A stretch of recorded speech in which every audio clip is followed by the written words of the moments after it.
శ్రీ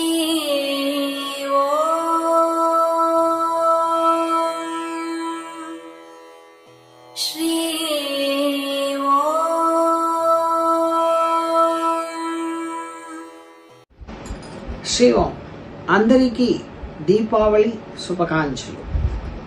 దీపావళి అంటే ఏమి?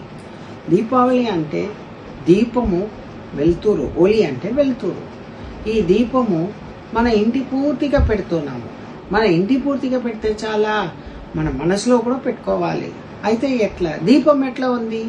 వెలుతురు అందరికీ చూపిస్తుంది. నువ్వు కాదు, నేను కాదు, మంచివాళ్ళు చెడ్డవాళ్ళు అనేది కాదు, అందరికీ దీపం చూపిస్తుంది, వెలుతురు చూపిస్తుంది.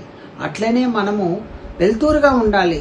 వీళ్ళు వాళ్ళు, వీళ్ళు మంచివాళ్ళు, వీళ్ళు చెడ్డవాళ్ళని ఏం అనుకోకుండా ఏమేం సహాయం మా దగ్గర మాలుతుందో ఆ సహాయం మనం చెయ్యాలి.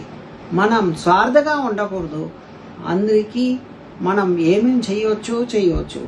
దానం దీపావళి అది దానం చేస్తుంది. ఏ దానము? మనకు చదువు ఉంటే ఆ చదువు దానం చేయవచ్చు, జ్ఞానం ఉంటే జ్ఞానం దానం చేయవచ్చు.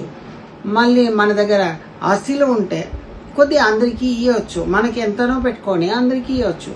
ఇదే దానం చేసేదానికే మన కళాచారంలో దీపావళి అంటారు. ఆ దీప వెలుతురు లాగా మనం కూడా వెలుతురు లాగా ఉండాలి, మన అందరికీ ఉపయోగంగా ఉండాలి అన్నదే ఈ దీపావళి అన్నది. శ్రీ ఓం అందరికీ దీపావళి శుభాకాంక్షలు.